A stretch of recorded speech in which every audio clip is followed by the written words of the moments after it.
Good morning. This is Heather with Rebel Hearts Coaching, and I'm here to share my journaling and card reading from this morning, which is really all around hopes and dreams. And so I hope you get something good from it. I'm just going to dive in. So I wrote this morning, I said, my hopes and dreams are meant to pass in this life of mine. They will pass so long as I focus on them and take action from a space of love. Dad didn't believe that he was worthy of his dreams, and he said that they just weren't meant to pass. Fear provokes insidious beliefs. Sadly, at the end, Dad wasn't capable of talking himself out of that space. He let go. He lost sight of hope. Now I'm going to pause here because my dad had passed away when I was 15. He committed suicide. He was not quite a year back from the Gulf War, where he had been exposed to all kinds of chemical agents. And what we found is that his body was not capable of it wasn't producing any serotonin or dopamine. So he had no emotional regulation. So once his thoughts focused on the fear, when it focused on the despair, he couldn't see hope anymore. He lost sight of that. And so I go on and I say, while there were very real biological factors that played a major role in his decision to end his life, I couldn't claim the same when I tried to end mine. I looked away from hope. I was lost in despair. Love was a lie in my mind. It was fake, and it was a fraud. My focus back then was on fear. Fear of tragedy, fear of loss, fear of barely surviving. Not surprisingly, my life was an expression of all that fear, and it carried into every area of my being. I'm very familiar with that life of fear, and I don't want any of it to carry forward any longer. From moment to moment, I choose differently now. I choose love, I choose to dream, I choose to hope and play and find joy in living. Challenges and tragedies will hit, but they no longer have the power to consume me in fear. That is my choice. That is my power. Can things get rough? Yeah. Will we be living on rice and beans for a time? Possibly. Will things not get paid on time? Perhaps. Will we die from it? No. Will we lose everything because of it? No. It's a season. It's temporary. I am resilient and I am strong. I choose to walk this season, however mild or severe it may be, with love in my heart, with hope on my lips, and dreams filling my mind. And so this was just kind of what I was feeling this morning. I was just thinking about dreams, and I'm like, what is this? Because I was talking to a friend yesterday, and we were talking about this dream that we have around a healing center. And it was just like, oh, it's so exciting, but it's, there's a time when those dreams feel so big that it's like you sort of talk yourself into not believing it's possible. And I love Alice in Wonderland in the movie, the second one, where she says that, that nothing is impossible no matter how improbable it might be. Something to that effect. I'm horrible at movie quotes. Anyways. That's kind of all of this. So it's like we have these big dreams and we want these things to come to pass, but yet we allow fear to drag us out of that hope, to drag us out of our dream, to drag us out of feeling and fulfilling our purpose. And life can make it hard.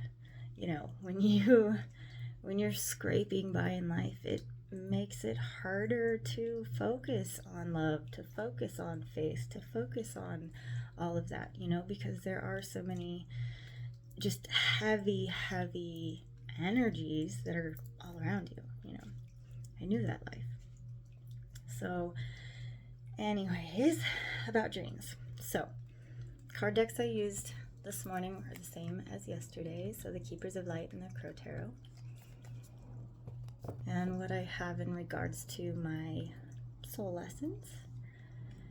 My first one was Isis. This is magic manifesting. It says your dreams, visions, and goals are becoming reality. Stay focused. So, of course, after writing all of that, and then this is my first card, I had to laugh a little bit. But it says that Isis comes to us to help us move from the hell of our own fear into the heaven of our own love. The whole shifting from fear-based life to love-based life. So fear and lack of self-belief are dream killers. What dreams did you allow to wither? Do they still call to you? And so this really made me think about that dream, about that dream healing center, that I have in my heart, and I've held it for years, and I know that it's one that it requires many others to hold that same dream, because it's a collaborative thing. It's not just a me thing, And so, what my lesson here is recognizing the fear and the self-doubt that arises in a challenging season. So I wrote, you're learning and understanding more and more about this new self, the one rooted in love instead of fear. You've lived enough hell, bring on heaven. Choose how you face this time. You are owning your power and your magic. And so that's the lesson right here, is owning me, owning my ability to say, is fear here? Yeah. Am I gonna grab a hold of it and embrace it and own that? Or am I going to reach out to love and focus on love and say, no, I don't have to be afraid no matter how scary it looks. That even when it's scary, I can still get through it. It'll be okay. I'm not gonna die. At least I don't think so. Not yet. I have way too many plans. So, that's a lesson, owning ourselves and recognizing that we have so much more power in how we live our lives, regardless of how challenging or not challenging they might be. And this is really that whole thing of stepping out of that victim mentality and moving into that empowered space of saying, I do have some power here and I'm gonna own it. And so that's been a huge part of my lesson. So the next card is Joan of Arc, Voice of Truth. It says, stand strong, focus on your purpose, release the fear of persecution, and speak your truth. So I wrote that this is about standing up against the odds. It's about living love and faith instead of fear and desperation. You're learning to stand differently, to face your storm with resilient confidence and faith and trust that you will weather it well with firm footing. Instead of feeling like the world is coming out from under me. I know that feeling, but I don't have to feel that anymore. So I said, focus on your dreams and release all the fear. Let fear float by without engaging it. Keep your eyes looking through your heart towards your dreams. They are meant to pass. The steps will present themselves as you move. Don't panic if you don't see your step right away. Trust in love, trust in yourself. And so this is really about, it's amazing how much fear we hold on to that is really just an illusion of our own mind. It's amazing the things that we can make up in fear. But when we begin to look at when we're facing situations, so like me and my situation right now, like, okay, the odds are stacked against me. All the different avenues I'm seeking for, gainful employment or income or whatever just haven't been panning out. It's amazing how difficult it is to find a job these days. Maybe it's just me, I don't know. But anyhow, it's a little scary. And so it's like I'm looking at like running into this brick wall kind of thing. But instead of freaking out, I just have to trust that I'm not going to smash into it, that there is going to be a way around, that there is going to be a way through it or over it or under it or whatever, and when I hold on to that faith, it allows my mind to clear away all the gunk so that I can see the opportunities in the challenge. So to see the opportunities of, things that I might not have ever thought of if I'm so focused on this desperate sort of fear, like I have to do this, and keep trying to make it happen and forcing it to happen and it not working and whatever. I can't stay in that, because that's when I will run into the wall, And so when I step back, when I remind myself, don't have to live like that anymore. We did that for way too many years. We're done. We're over it. We're doing it a new way. So even though it's not necessarily in a very ingrained practice, I'll say right now, it's becoming that. And that's what I'm learning. I'm firming up my footing. I'm firming up my ability to stand. I'm firming up that faith and that love, so that I'm not falling back into those old ways. I'm not falling back into that old way of experiencing life, so that I can experience joy, so that I can, experience dreams and know that it's there for me. And so my next card is the Ten of Wands. And this card reflects an inner strength that will assist you during a time of struggle. I love how the cards speak to everything. But it says you are finding this strength within you in new ways. It's a strength that's rooted in an inner peace and trust that allows versus a brute strength that tries to force. You're seeing how different it is to look from fear than it is to look from love. You're recognizing that when you let go of forcing something, it begins to naturally flow, even if it's slow moving at first, so you can get through the struggle. And so where I'm at is recognizing my strength. Just recognizing again that, like I said, sometimes the stories don't necessarily come up, but the energy is still there. And so sometimes it's that old victim energy of life is against me and it's so hard and it's so difficult. And, those are that's that energy that I'm really trying to get rid of, and to recognize that I am strong, I am resilient, I have lived and survived a lot, I have lived through worse. Why am I going to let myself stay stuck in panic and stay stuck in this freak out mode, trying to grasp and live in this space that's gross and icky, and I don't want it, And so as I recognize that strength in me, that strength is really coming from my choice of choosing to see differently, even when it's hard, even when it feels like I can't.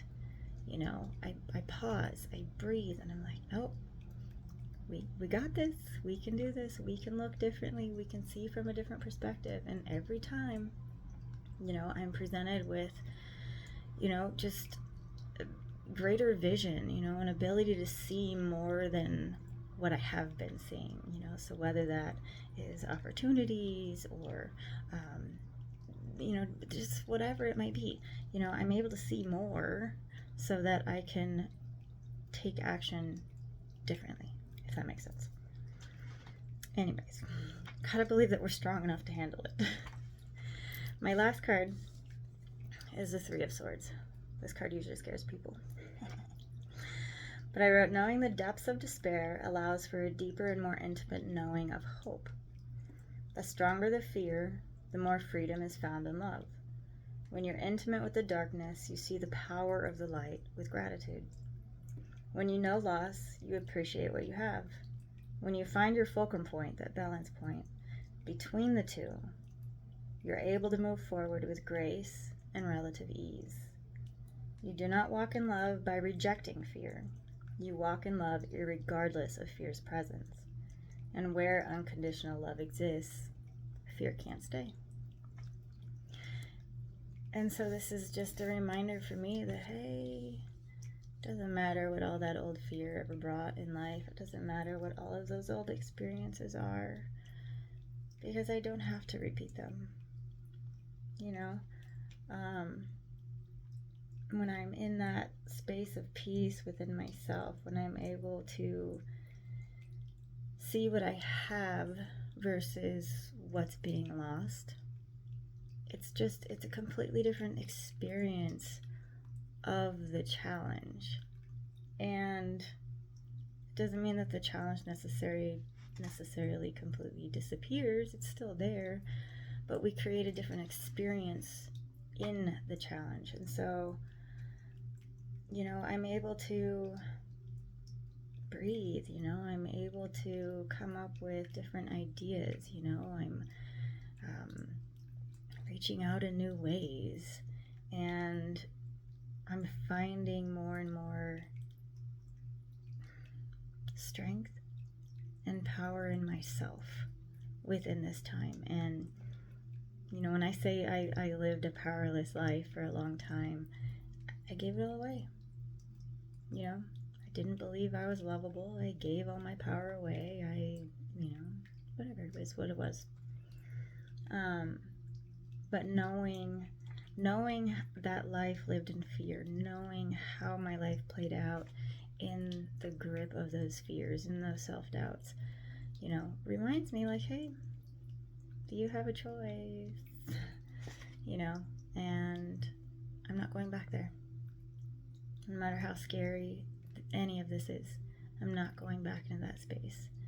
And, that worldly side, and even, when I get kind of advice and things from other people, it's always this side of, oh, you better hurry, and oh, you better do this, and oh, you better do that, and you better do it now.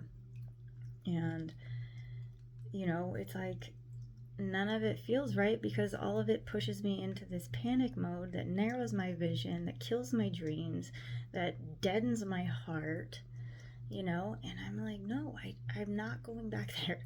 I don't know what's going to happen. I don't know how everything's going to be taken care of. I don't. But I'm trusting that it will, because I know that I'm strong, I know that I'm resilient, and I know that when I am focused in the right way, opportunities will present themselves, and I will take those opportunities that are right for me. And we'll be okay. Everything will be okay. So, yeah, that was my journaling and card reading this morning. As you can tell, there's definitely a progression and theme that goes into it all, and it's really how this practice works. It's very it really flows with you and where you're at in life, and it's just, it's one of those things that has really helped me immensely in my healing journey, to allow me to dig into myself, to find my own inner wisdom, to find my truth, and the cards have just been a wonderful tool to, that has encouraged and given me kind of bits of guidance along the way, reminding me of things that I need to be reminded of, because we always need reminders. And yeah, so next time I might be sharing my moon adventures with you, and how I work with the cycles of the moon and with oracle cards to kind of bring a theme and sort of things coming into my life and working with those energies with the moon. So until then, thank you for sitting here with me and taking time with me, and I wish you a truly magical day.